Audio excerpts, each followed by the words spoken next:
한 주간 화제를 모은 트렌드 이슈를 알아보는 시간 위클리픽 시작합니다. 먼저 김지윤 박사님부터 소개해 주시죠. 네, 저는 지금 일본에서 논란이 되고 있는 이슈를 위클리픽으로 선정을 했습니다. 함께 보시죠. 네.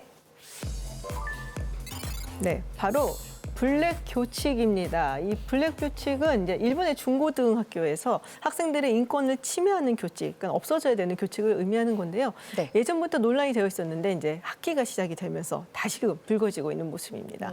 제가 학교 다닐 때만 해도 귀밑 3cm라고 해서 머리를 기르지 못하게 하는 규정이 있었는데 뭐 그런 거 비슷한 게 아직도 일본에 있는 모양이네요.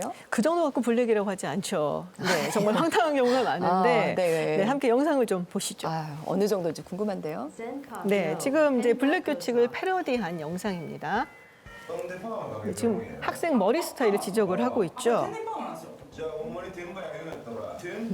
네, 모바일 증명서를 내야지 믿어주겠다라는 이야기입니다. 날또 곱슬인 경우가 얼마나 네. 많은데요. 이번엔 여학생의 머리를 두고 남학생끼리 얘기를 하는데요.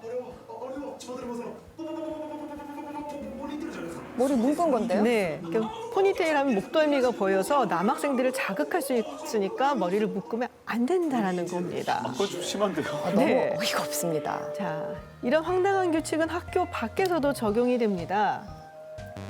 네, 지금 집에서 전신주 3개 이상 멀리 나갈 경우는 항상 교복을 입어라라는 거예요. 전신주 3개 이상 나갈 경우. 네. 그리고 이성 간에 대화할 때도 규칙이 있는데요. 남녀 간에 대화할 때는 2m 이상 떨어져서 연속해서 3분 이상 대화하면 안 된다라는 겁니다. 이게 어느 시대? 남녀가 사회에서 거리를 두어야 되는군요. 네. 굉장히 많이 황당한데요. 네, 근데 사실 이 정도 황당한 건데 정말 경악을 금치 못하는 그런 규칙이 있어요. 네, 속옷의 뭔가요? 색깔을 규칙으로 정하는 학교도 있다는 겁니다. 속옷 색깔을 어떻게 규정한다는 거죠? 그러니까 흰색 속옷만 입게 한다는 거예요. 그래서 NHK의 방송국의 조사에 따르면은 네. 나가사키현의 이제 공립 중고등학교 60% 정도가 흰색 속옷만 입게 하는 교칙이 있다라고 하고요. 또 후쿠오카현의 변호사협회 조사에 따르면은 이게 참 적나라한 실태인데 학생들을 복도에 일렬로 세워놓고 속옷색이 흰색인지 아닌지 검사를 한다. 그것도 남녀 학생들을 세워놓고 남자 교사가 검사를 한다라는 거예요. 이거는 성희롱의 여지가 저는 명백하다고 봅니다. 그렇죠. 정말 이제 문제가 되는 일이고 이 사실이 알려지니까 이제 SNS상에서는 이 블랙 교칙에 대한 정말 어마무지한 비난하는 댓글이 달렸다고 합니다. 문제가 많네요. 아니 저건 뭐 완전히 성희롱인데 저 정도면 제가 만약에 자녀를 두고 있는데 저 학교 보낼 것 같지는 않아요. 그렇죠. 못 보내죠. 그렇습니다. 사실 일본에서 이런 블랙 교칙에 대한 논란은 하루 이틀 된 것은 아니고요. 2017년에 오사카 공립학교에서 여학생 한 명이 머리 색깔이 원래 자연 갈색인데 그걸 네. 문제 삼아서 학교에서 계속해서 염색을 하라고 하니까 이 학생이 자기 모발 색깔을 증명하는 증명서를 제출했어요. 근데 그럼에도 학교에서 계속해서 학생의 뭐 책상을 치워버린다든지 명부에서 제외한다든지 그렇게 학생을 계속해서 몰아붙이니까 결국은 소송전까지 갔고 그 소송으로 인해서 이 문제가 다시 한번 일본 내에서 주목을 받았죠. 네, 이런 피해를 겪는 학생들이 한두 명이 아닌데 이제 이런 경우는 올해 2월에 오사카 지방법원에서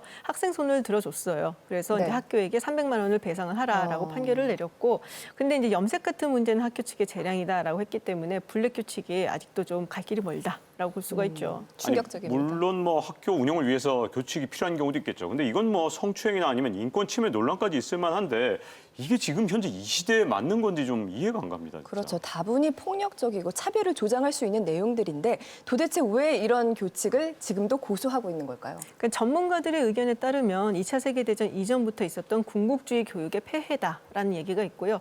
또 일본 사회 같은 경우는 이제 전례를 중요시 여기고 또 매뉴얼대로 한다. 그래서 매뉴얼 사회다라는 얘기가 있잖아요. 그래서 이걸 좀 쉽게 바꾸지를 못한다라는 얘기가 있습니다.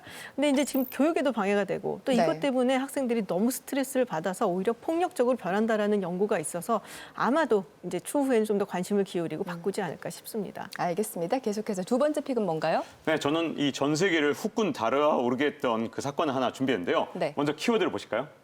네. 뭘까요? 네, 통 크게 바로 10억 달러입니다. 네, 이 우리 돈으로 무려 1조 원이 넘는 돈인데 도대체 이게 무슨 돈일까요? 평범한 돈은 아닌 것 같은데요. 자, 제가 하나 영상을 준비했는데 이걸 보시면 아마 다 아실 겁니다. 할 거예요. 뭔지 알겠습니다. 딱 보니까. 그렇죠. 3월 23일 중국에서 네덜란드로 향하던 에버 기분호가 수에즈 운하에 좌초가 됐거든요. 이 길이 400m의 에버 기븐호우가 이 폭 280m의 운하 가운데 비스듬하게 이렇게 걸려버린 건데 네. 그만 이 선수가 제방에 박히면서 저렇게 돼버린 겁니다. 그렇죠. 다른 배들이 다 지나다닐 수가 없게 됐죠. 네, 즉시 예인선을 투입하고 굴착 작업도 했지만 복구까지는 시간이 걸릴 수밖에 없었는데요. 그동안 이 400여 척이 넘는 선박들은 이렇게 대기를 할 수밖에 없었던 거죠. 예. 그래서 급한 배들은 남아프리카 희망봉 쪽으로 쭉 이렇게 돌아가기도 했고요. 시대를 역행하는 듯합니다. 네, 29일 사고 일주일 만에 에버 기브노가 완전 부양이 됐는데 4일날 선박이 이 마지막으로 통과하면서 운하 통행도 정상화됐습니다. 이스라엘 정부는 이 사고로 배상금으로 10억 달러, 바로 10억 달러를 책정한 상태죠. 배상금이었군요. 10억 달러가. 네. 금액이 어마어마한데요. 아, 그 이유는요. 이번 사고로 그만큼 네. 손해가 많이 났거든요. 저렇게 네. 바닥에 떠 있다 보니까 10억 원어치 물류가 그냥 떠 있었던 거고요.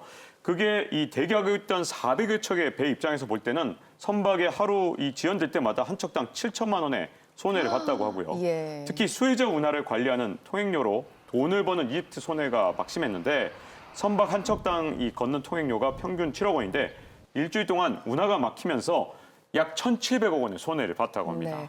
1,700억 원도 큰 돈이지만 저는 한 번 통행할 때 그 통행료가 7억 원이라는 게 너무나 놀라운데 정말 막대한 금액이네요. 뭐 그렇습니다. 사실 수에즈 운하는 세계 역사 경제적으로도 매우 중요한 의미가 있는데요. 이 운하의 패권을 두고 중동 전쟁이 2번 있었고 그리고 이전에는 대서양의 파도와 바람으로 가던 범선들이 이제 운하를 통과하게 되니까 증기선으로 바뀌는 기술적 혁신도 있었거든요.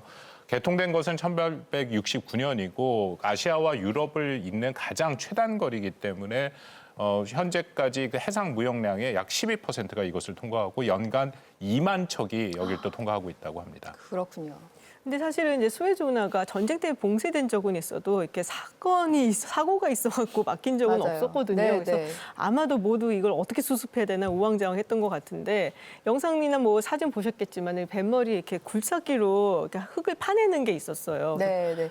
장난감 같죠. 저는 너무 저게 배는 크고 가짜 굴삭기는 영상인가 진짜 영상인가 굉장히 궁금했었거든요. 작고. 네. 지금처럼 이렇게 생각하시는 분들이 진짜 많았던 것 같아요. 이게 진짜 사진이다라는 게 알려지는 순간부터 정말 많은 사람들이 밈을 쏟아냈는데 네. 이 보시면요. 이 큰 배가 남은 할 일이고 굴착기가 지금까지 한 일이다 이렇게 묘사를 한 것도 있고요. 그리고 이렇게 꺼내면 안 되냐면서 방법을 추천했는데 고질라하고 킹콩을 이용하라는 것도 있었고 아, 기발합니다. 심지어 로켓을 달면 된다 이런 얘기도 있었습니다. 네, 네, 참. 그리고 저것은 학생의 아이디어임이 분명합니다. 오늘 학교에 배가 막아서 갈 수 없다라는 영상이네요. 참, 수에즈 운하가 이렇게 전 세계인의 관심을 받았던 적이 있나 싶습니다. 새삼스러워요. 네, 그렇습니다. 그래서 또 이번 사고를 기회로 삼아서 아시아와 유럽에 있는 다른 또 그런 항로들이 주목을 받고 있는데요. 예를 들어서 푸틴 러시아 대통령 같은 경우에는 10년 전부터 북극 항로를 계속해서 얘기를 했어요. 그것이 거리도 수에즈 운하보다 짧고 비용도 덜 든다라고 해갖고 다시 선전을 하고 있는데 문제는 거리는 짧은 건 맞습니다. 근데 비용은 이쪽이 얼어 있는 경우가 많기 때문에 좀 논란의 여지가 있죠. 추우니까요. 네, 근데 중국 같은 경우도 이번 일을 기회로 자기들의 이제 아시아와 유럽을 잇는 실크로드 이거를 이제 선전을 하고 있죠. 철도를 이것저것 이용하라라는 거예요. 난리네요. 네, 그러니까 수에즈 운하가 막혔기 때문에 지금까지 이제 뭐 체류돼 지체된 화물들이 쌓여져 있고 그리고 뭐 실제로 목적지 항까지 간다고 하더라도 병목 현상이 일어날 수밖에 없으니까 철도로 가세요라고 이번 일을 기회로 해서 자신들의 예. 철도를 지금 선전을 하고 있습니다. 서로 기회를 잡으려고 하는군요. 네, 그래서 이 수에즈 운하 사고가 단순한 교통사고를 넘어서 아예 전 세계 물류가 하나로 묶여 있다는 점도 보여줬고요. 또 이 물류의 새로운 항로나 이런 것들, 격축전 이런 것들이 계속해서 벌어진다고 볼 수 있는데다가 이 사고 원인이 아직도 밝혀지지 않았기 때문에 여기에 대한 논란도 계속될 것으로 보입니다. 네, 알겠습니다.